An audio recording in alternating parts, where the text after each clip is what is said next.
Wynand Claasen is perhaps best known as our Springbok captain from the 80s, but in business circles he is renowned as an artist and architect.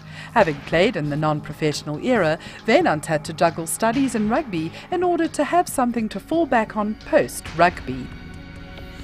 Yeah, I think it was quite important, because those days we grew up in the amateur era, so obviously there was no money involved. I mean, when I started playing for the Blue Bulls in North Transvaal those days, our weekend pocket money, if we go away Friday morning and come back Sunday, it was R5 and then R7, and R2 was for bus fare back from the old Jan Smuts Airport back to Pretoria. So there was no money, and the thing is, everybody was expected to work or to study or do a trade, and that was part of life those days. We were young, it was in the 70s with heavy rock music, and we had long hair, and it was just a wonderful period of growing up, and to be at varsity and have that opportunity to study. I mean, for me, I've always been a bit of an arty guy, and to study architecture was fantastic. It was a really fantastic